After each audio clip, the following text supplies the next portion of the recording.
Hello, my name is Wullie Balfour. I'm one of the food and drink lecturers here at SRUC Elmwood campus. So what we're going to do is we're going to do some tasty meals on a budget, as we realise everything is tight at the moment. Money's tight for everybody. Some of you students may be going into halls of residence, never done any cooking before, so I just want to show you how you can actually complete a nice, simple meal, very nutritious and very cheap.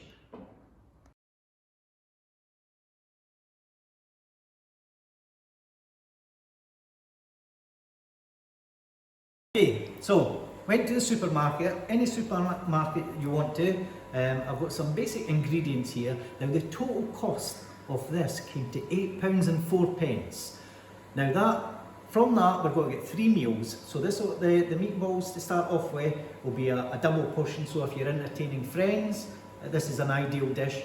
But also any of this can be made in advance and frozen.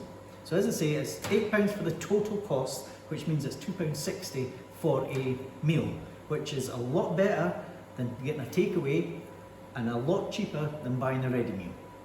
Okay, so the first dish we're going to make, dead simple, really popular with everybody, is going to be Italian meatballs, and it's getting served with tagliatelle. Other pastas are available. Now, what we're going to do is, I'm using meat for this one, but the recipes, and as I go along, we can substitute. So if you're not wanting to use beef, you're vegetarian, you can use corn for this. The other thing, if you're vegan, then the good one to use for this is actually chickpeas. But when you're using the chickpeas, don't discard the water. I'll tell you why as we're going on. So we're going to start off first. As I say, we're going to make 2 meals today. So we're going to take half the minced beef, dead simple this, into a bowl. We'll keep the other half back, take the paper out there, and then to this, what I'm going to add is 1 slice of bread, and all I've done with the bread is I've just grated on the rough part of the cheese grater. Simple. We'll have to bind this together. Now to add to that, we'll have to put in an egg. Now if you're vegan and you don't want to use the egg, what you do is the water that comes out the chickpeas, you'll need 100 mils of that chickpea water and add it into there. But the principle is the exact same. How you've got to go through it is exactly the same. Now, I've got this lovely little ingredient here. Now, what that is seasoning. So what we did is we've got herbs grown around the garden, picked all the herbs that are starting to die off. I've got some parsley, coriander, basil, there's some rosemary in there. I'd avoid using mint, and then I put it in a food processor with some oil, just some vegetable oil, blitzed it all up, and you end up with this. Now this is fantastic seasoning. You keep that in the fridge, don't put dirty spoons into it, and it'll last you all winter. Okay, so all I'm going to do in there, mince, breadcrumbs, egg. I will take a little of our special ingredient, and you could use as little or as much as you want. Put that in there, and then I'm going to season it up, salt and pepper. Now, you may see in the background here, I have a pan of water. I've already salted this water. This is for the tagliatelle. You'll probably need about 3 of these little bands. That's how the tagliatelle comes. So what you want to do is really crucial. Make sure the water is boiling. Don't listen to any of these people that tell you, oh, put lots of olive oil in there. That's not going to do anything. What you need to do is make sure the water is on a rolling boil. As soon as your pasta goes in, just get a fork and just give it a little stir. It doesn't need a lot of TLC or anything like that. It just needs a little stir. To break up the pasta, right? That will stop it all sinking to the bottom and sticking. So, move on. This is what we've got. We've got the ingredients in there. These are the best tools you've got in the kitchen, so get your hands in there. And all I'm going to do is squash this up. Now, if you are using the chickpeas for the vegan version of this, you may want to do it in a food processor because the chickpeas tend to be a little harder to mix together. Okay, so I'll just turn this down just ever so slightly, and I'm really just squashing it all together. What we've got to do is we've got to shake these. Now, anybody who's worked with mince before, tried to shape it, what tends to happen is this. So we've got to shape it into meatballs, and what happens is you see all that sticking to your hands. Little trick, just put your hand in a little bit of cold water, have a little bit of water on your hands, and roll them up, see? And that helps pack it together. A little pinch, roll it up, just make sure you're packing it nice and tight, and try and get even sized balls. If you get even sized balls, they'll cook evenly. Now, out this mixture, you should get 8 meatballs. Now, what I'm going to do in true fashion, what I'd like to do when you've made them, ideally you want to pop them in the fridge for about half an hour. That just firms them up and it stops them all breaking up when you're actually frying. So I've got some here already. I'll just get my hands out of the wash here. Now, these are ones that have been in the fridge, and they're all a nice even size. Now, 4 per person is more than enough, but if you've got guests, double up, and then they'll love you for life. So what we're going to do now is I'm just going to check this pasta. Just give it another little stir. See, you don't have to do anything with it. Don't put a lid in it, because if you put a lid in it, the heat builds up and all the pasta runs out, all the water runs out the pasta, and you don't want that happening because it makes a mess of the cooker. And this, I'm trying to do it with as little dishes as possible. Nobody likes doing dishes, so this is like a one pot, right? So, non-stick pan, that's your best friend when it comes to making these. So I've got a non-stick pan here, I've got it on the heat, and what I'm going to do is I'm going to put in a little bit of oil. It's just vegetable oil, right? And I need that to warm up ever so slightly. While that's happening, letting it warm up, just be aware if you are cooking in the halls of residence, smoke alarms, don't have it too fierce, because they do create a bit of a smoke. So what I'm going to do is I've got a pepper here. The reason I'm using half is I've got the other half of the pepper that we're going to use for our other dish. So all you want to do is take that little green bit out. Don't worry too much about the white. Tip it upside down, knock out the seeds. Seeds are not going to harm you. Nothing will happen to you. Then garlic, 2 cloves, depends how much you like your garlic or how close you've got to get to your friend, right? So there, and we're going to use half an onion. Now I'm using a red onion, white onion, just as good. As I've cut the onion in half, I've left the skin on. Now the reason I'm doing that is there's a way to cut an onion properly. People tend to think that cutting an onion, your eyes are going to water. The reason that your eyes water is because you're smashing up the onion. So what actually happens is the onion bursts, and that's where you get this. So if you use a sharp knife and do this technique, you won't make your eyes water. So I've kept the root on, and I'm just going to trim the top here. So nice and simple, take that bit off, we don't want that. Keeping the root on, slice. Now I'm not going all the way, you can see that I'm keeping away a little bit from the edge, and the reason for that is when you turn it and slice it, it won't all fall apart. So like that, chop the onion. I don't want it too fine, and we don't want to waste any of it. And when you get to this point, you'll notice that the onion wants to fall over. Let it fall over, continue cutting, and just turn the onion like that, and all you're left with is that little root. Throw that away, like that. Next thing we're going to do is we're going to do the pepper. Now, there's another little trick when it comes to doing the pepper. So the trick is, no matter how sharp your knife is, if you cut on the outside skin, it is really hard. You end up squashing the pepper, even with a sharp knife. So what to do is turn it that way, and it's just so easy to cut. Not everybody will have a really sharp knife, so this is a good tip if your knife is not that sharp. So slice that up. Again, all I'm doing is just cutting it through. I want strips, I don't want to chop this. This is going to be served with a peperonata sauce, which is basically a pepper sauce, okay? We then move on to our garlic. Now, Me personally, I don't like the garlic presses because they take so long. You get 2 cloves of garlic and then you spend 20 minutes trying to get it out with a toothpick with all the little bits. Don't buy the puree garlic either, because if you see how that's made, you wouldn't want to eat it. So, the best thing to do, 1 clove of garlic, knife on it, squash it flat. Okay, I'll do that again. 1 clove of garlic, keep your hand flat and just crack it. That helps the skin just fall off. Nice and easy, he says. Right, like that. Peel it all off. It's a member of the onion family, so you want to discard the outside skin. So again, just take the outside skin off. That's it. Now you've got that little root there. We don't want to eat that, so I'm just going to trim that. And then, did the same already on that one. Just chop it up. Thin slices. A little tip with the garlic. We're using it chunky. That's how I want this. But if you would want to make it into a puree, you didn't like the garlic, take a little bit of salt, just a pinch, and use the point of your knife. And what to do is just draw it onto your board,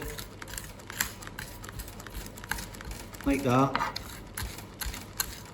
and you have a nice puree.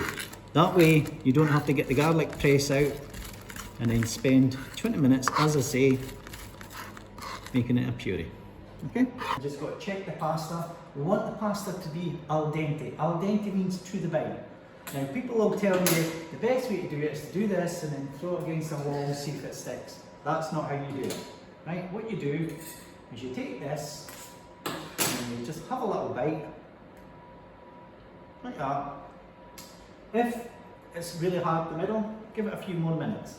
For this purpose, I'm going to switch this off, because I'm going to set it in that water. It's got a few minutes still to cook, but the residual heat in there will just finish it off. I'll just move it to the side.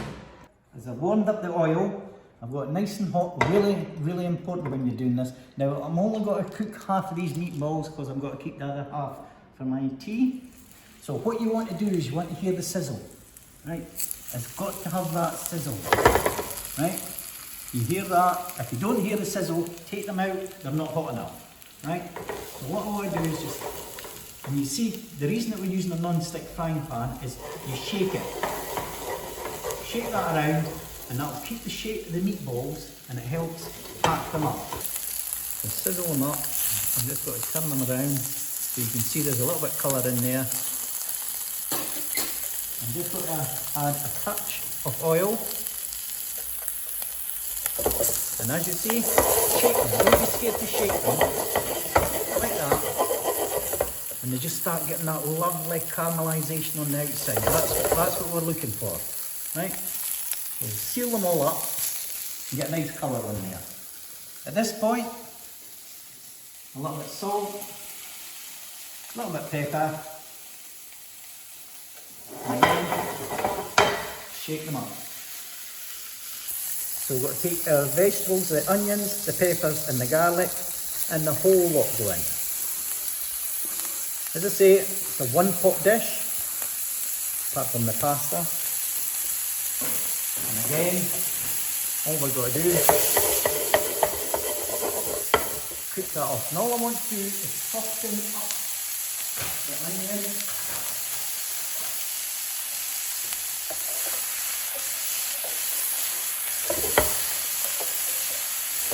Now these meatballs cook very quickly, right? You do get meatballs in the supermarket, it's like this, but trust me, they have no taste to them at all. Right? In there like that, and again, what I'm going to do, the little magic ingredient, remember I said at the beginning about the herbs? Now, as it separates, you see the oil and the herbs, so it's the herbs that we want, with a little bit of that oil, like that. Flavour. That's what we're looking for.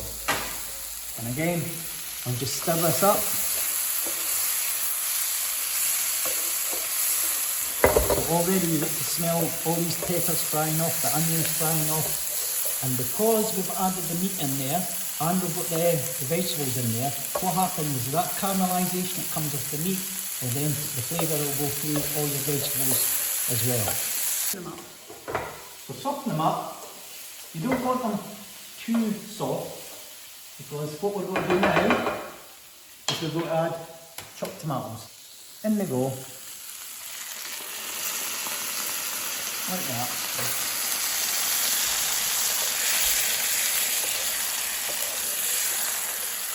And just give that a good old stir. And that, pretty much, is the dish. So what we're going to do is you bring it up to the boil, crucial part here, bring it up to the boil, turn down the heat a little bit, and let it simmer approximately 10 minutes. If you let it cook and cook and cook, what happens is that the sauce becomes thicker, and believe it or not, the meat becomes tough as well. So you don't want to just cook it and cook it. So if you have to walk away or something happens, take it off the heat and put it back on. Right? So I'm just going to let that simmer for about another 5 minutes is fine. Now, while that's happening, we'll go back to the pasta. And all I'm going to do with the pasta is perfectly cooked now. And I'll just drain the water off that. Like that. Got a few hangers on here. Now, the mistake that people make, especially when they do spaghetti bolognese and any sort of pasta that they're doing with a sauce, the problem is they tend to put the pasta on the plate, then the sauce on the top. The Italians would have a nightmare if you did that. So what you want to do is you take the pasta and you add it into the meatballs. Right, add it in there, and that way what will happen is the pasta, the starch coming out the pasta, will start to thicken up that sauce as well. So we're just going to give it a good old stir, like that. Just make sure that the pasta is getting coated with all the sauce, meatballs. How Italian does that look? Now, if your parents maybe send you some money, you can actually go and buy some Parmesan, which goes absolutely fantastic with this, but don't feel like you have to do that, right? Because this has all the flavour already. So I'll move this away and I'm going to show you how we'll plate this up. Okay, so now we're going to plate up. So the best way of doing this is get yourself a small pair of tongs, okay? And then we're going to take some of that pasta and when you're plating up, plate it over the plate, because if you start to lift it, it goes all over the counter, goes all over the plate, looks very messy. So just take that like that, and the meatballs, get them in there, some more pasta. You see it just pops out like that.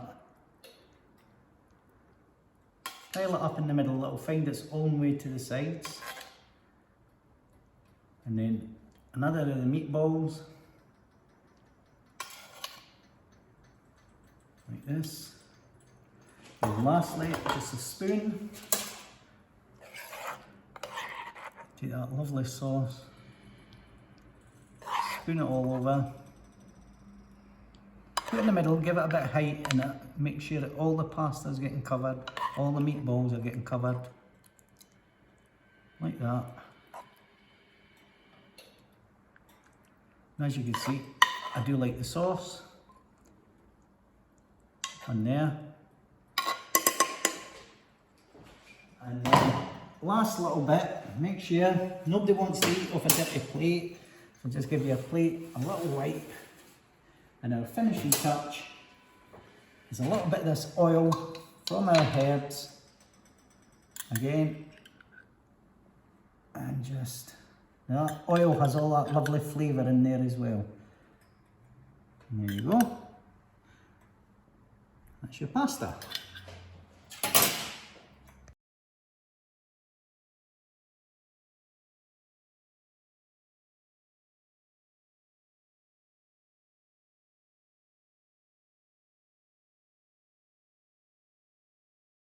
Okay, so the next dish, again, very, very simple, using pretty much the similar ingredients, but we're just going to change it slightly. So, the remainder of the mince, okay, we're going to put into a food processor. Now, if you don't have a food processor, it does make your life a little bit more difficult, but not impossible, right? So mince goes in there, and I'll show you why it makes your life a little bit more difficult, because I'm going to use the pepper, right? Now I only want to use half of this pepper. I know it's a half, so we'll then cut it in half again, right? We've got to keep that for later. So we'll just take out the seeds, and again, same principle applies.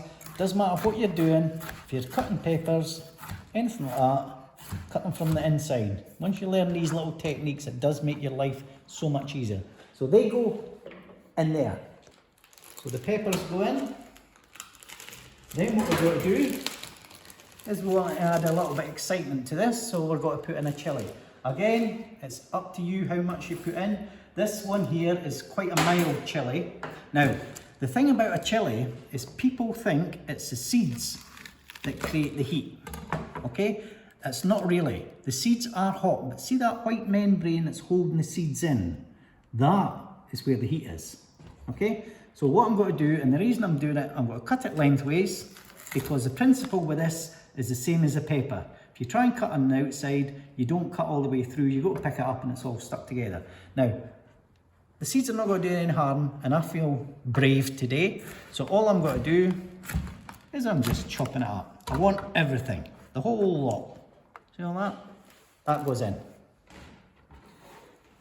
A little bit of salt, some pepper, and again, you could use an alternative, so you can use corn or you can use chickpeas. The chickpeas is actually quite a good one for this. What I would say, if you're using the chickpeas or you're using the corn, what tends to happen is when you handle it too much, it breaks up. So what you have to do is let it rest and then shape it and then let it rest again.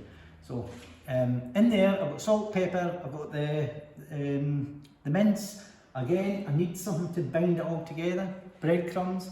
If you're celiac, you do gluten-free bread, it's not a problem. But because all I'm doing, I'm not drying this out, it's just a grated slice of bread. So that goes in there. And then I'm going to use my egg to bind it. Again, if you're using the chickpeas, it's the chickpea water that does that. So the egg goes in there. Now, if you don't have a food processor, chop that vegetables really, really fine so you can mush it all up together. And I'm going to go for an accompaniment as going with this. This is couscous, 100 grams of couscous, dead simple to use. In a bowl. Now you can use, some people use hot stock or vegetable stock, whatever you want to use. I'm just going to use water for the simple reason I'm going to call on my trusty friend again. So what I do is I'm wanting about a tablespoon of these lovely herbs in there, and then we'll add boiling water. Has to be boiling water. And what you want to do is, if you had 100 grams of couscous, it would be 200 mils of water. So it's double water to your actual couscous. And what you want to do is pour it in, just to make sure the couscous is covered and no more. Okay? That is crucial. A quick stir, and all you do with the couscous is put it aside. Put a plate on it, keep it warm. I don't want it red hot, just keep it warm. Okay, let's go back to our meat. Again, I'm just going to add flavour. I want to add flavour all the time to these dishes. So again, this little, cheap as chips, this one. I mean, it's nothing, you're just using all the fresh herbs. The good thing about that is if you didn't want to have it in a big jar like that, you can actually put in ice cube trays, freeze them, and then take one cube at a time every time you make something. Ideal. So, into there, what we're going to do, we've got all the ingredients. I'm just going to put the lid on it, if I can find my lid. Yeah, here it is. And we want to blend this up. Now, the reason we're blending this up is I want the texture to be different from the meatballs. But if anybody's ever had one of the kebabs at the takeaway, you can see how they slice it all down. It's got a different texture. That's what we're looking for here. So we'll just pop this up. As it starts to form a ball, that lets you know that it's ready. So I'll show you the texture of that. So you see it's really fine now, and it's got all these little speckles in there. It's got the seeds, the chilies, the peppers, everything is in there. Fantastic.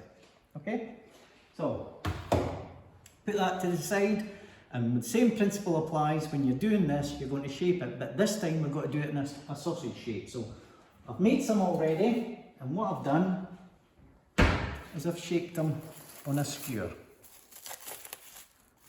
So that's exactly that amount, so you get 3 lovely ones on a skewer like that. Now, so the principle applies here. What we're going to do, heat the pan with a little bit of oil in it. Now you'll notice I've got a shallow pan, because I want to keep the cocktail stick, the skewer on there. If you have the deep pan, it stops it happening. You may have to, if you've only got the one pan, snip the stick and just keep it inside the pan. You want to make sure it lies flat. And again, pop some oil in there to start heating it up. So that's the basic ingredients. You can add whatever you want. So if you wanted to put fresh herbs in there, you want to put more garlic in there, you could put smoked paprika into it, anything you want, right? But this is just a basic one that I'm going to show you. So we'll heat that up. Again, we need to get it nice and hot, and the best way to check that is just pop it in. If you don't hear a sizzle, it's not hot enough. Okay? Don't rush it. This is crucial. If you try and put this in too early, all that's going to happen is going to stick to it, and when you try and move it, the whole thing breaks up and it all falls to bits. So let that sit. You remember at the beginning I said to you about the half of the pepper? This is the other half. We're doing the same thing again. So we'll put half the pepper into the actual kebab, and then the other part, what I'm doing is I'm just slicing it up, and that is going into the bowl like that. The other part is the onion, right? So that's the other half of the onion we've got left over. Again, the principle is the same with this. But what we're going to do with this is, because we're going to use this as part of a salad, I'm going to cut it slightly different. So what I don't want to do is have big chunks. If you cut an onion through like that, you'll end up with a big white bit all stuck together. So what we want to do is get nice thin slices. So I'll take that end piece off and then thinly slice it. This is why a red onion's good for this particular dish as well. So cut it nice and thin. And the same principle, once it starts getting a little bit hard to hold on to, tip it over nice and flat. Always cut on a flat surface. That way you get to keep these little bunnies a little bit longer. So they go in there with the pepper. I think your pan's hot enough. You start to see the smoke coming off it. Again, sizzle. That's what we're listening for. And again, what I'll do is I'll just put a little bit of oil on the top. And just let it cook nice and gently. You want to make sure, this is a little bit thicker, so we want to make sure it's cooked all the way through. So don't try and hurry at this point. Let it just simmer away. Now, what you've got to watch is you don't lift the stick. The best thing to do is get a spoon or a little knife and just carefully loosen it off. Roll it over, and because we oiled that side, we'll start to fry again. The colour, that's what we're looking for. Again, loosen it off, like that. Get that nice colour all over. We've got to continue with our salad. As I said before, we have our onions, we have our peppers, and now what we're going to do is we're going to take an iceberg lettuce. The reason I've got an iceberg, it's nice and crunchy, and you can use it for quite a lot of other things. So we only want to take out the outside leaves. So we'll take about 3 or 4 of the big leaves from it. When you get the iceberg, sometimes you get some of these damaged leaves. So what you want to do is just pull the leaves back, just a little bit, like that. and get rid of them, discard these. Now, another little tip. If you get the lettuce, what you'll see people doing is cutting all the way through the lettuce, okay? What that's got to do is reduce the shelf life of that lettuce by about half. So what you want to do is, we're only needing about 2 or 3 of these big leaves, so pull the leaves back from it, like that. That's all we're using. Pull them back, and because they're really big, I might just go for the 2 leaves. Now, you clean that up, put it back in the fridge. Handle it as little as possible. It's 90% water and it bruises very easily. So, again, we'll just check on our kebabs. See what's happening. And just seal that off at that side. Like that. Now, the way you check your kebabs when they're cooked, it looks brown, but what you have to do is just give it a little pinch. And what happens is you'll see the juices start to come out of it. See the juices there? It's still got little traces of blood in it. So we just want to make sure they're cooking a little bit longer. But we're not finished with these yet, so we've got a bit of time to go on there. I've got to take my lettuce and we've got to shred it. Another little tip, I keep giving you these little tips, is gather the lettuce up, like that, okay?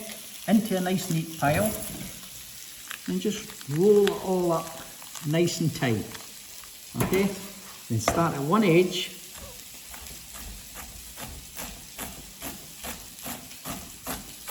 slice all the way through, make sure your knife touches the board, otherwise you'll go to eat it and you'll find that you've got big strands of lettuce that you haven't managed to cut all the way through.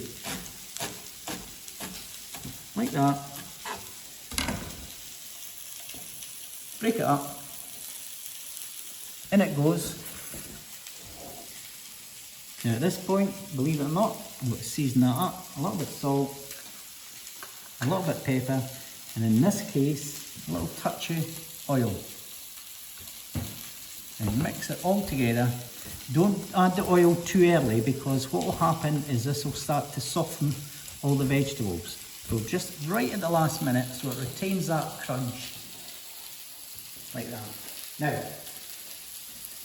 I'm quite happy these are cooking nicely, but they're not finished yet. So what we're going to do now, beautiful colour on there, another can of the chopped tomatoes, right? And we'll just pour them in.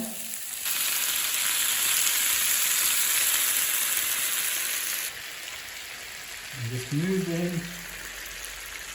Now what I want to do is I want this sauce to thicken up a little bit, okay? So just like that. And then just let it cook away. And that will just simmer gently in there.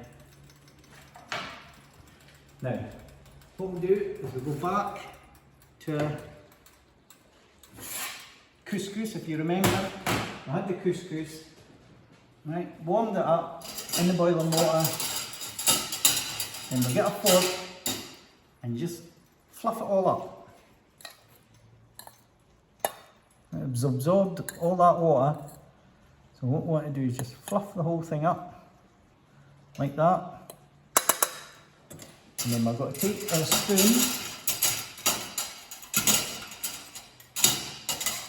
and we'll put some of that on the plate.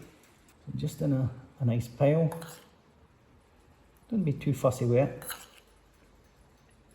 This dish that we're doing is called a kofta kebab, which is a Moroccan dish. That's why I thought we'd serve it with the couscous, keep the whole dish traditional. So what we've got now is we've got the flatbreads. You can have pita breads, wholemeal bread, anything you want. I just fancied this because I like the shape. You get this one now in the supermarket and it's shaped in half. Now, normally what I would do with this, I would just give it a little sprinkle of water and then throw it in the oven just to warm it through. But at the end of the day, it's got the shape that I'm looking for. This is what we're going to use, okay? So I'll take 2 of these. And the other ingredient we're going to use is natural yogurt. I like the nice thick natural yogurt. Again, vegan, there is vegan alternatives out there. So as you can see, it's nice and thick. It has to be thick, you don't want the watery, low fat one. So first of all, I'll bring this over. Have that there. And I'm going to take some of this salad. When you're making it up, hold the salad, hold the pita over, and put a generous amount in there. You know, be good to yourself, it's good for you. And then we're just going to take our tongs, we're going to lift the kebab out, sit it in there, pull out, hold it, pull out the skewer. You can serve it with the skewer in it, but for these little pita breads, I think it's better if you remove it. And what I'm going to do is I'm just going to take some of that sauce that's there, again, pile it in, like that. You see it's the tomatoes, so it's like a salsa that we're actually making. And then we'll take some of that lovely yogurt and put a big dollop in there. Be good to yourself. Right, so there's one. I'll turn it around just so you can see it. And we'll do the same again. So again, get the salad in there. Plenty, salad, be generous. I'll take one of the kebabs. And that goes. Hold it. Remove your skewer. And then just take some of that tomatoes.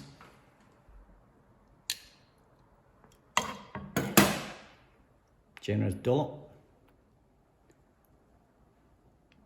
The other thing that's really good with this, if you're feeling flush, if you go to the supermarket, they have these little snack bites with the pomegranate seeds. Sprinkling that on it is just amazing. Okay, so you've got two of these. We'll put another little bit of salad in there. Add a bit of colour. In the last minute, you take your last kebab. Quite a hearty meal that, but that's what you want. Be good to yourself after a hard day studying. Tomatoes on. And then just to finish it, just as a little finisher, is you take some of that lovely oil, just the oil, and drizzle it all over. That's all flavour. So, the two dishes, we had the Italian meatballs with tagliatelle. We've now got a kofta kebab with flatbread, salad and couscous. So I hope you'll try them. Enjoy.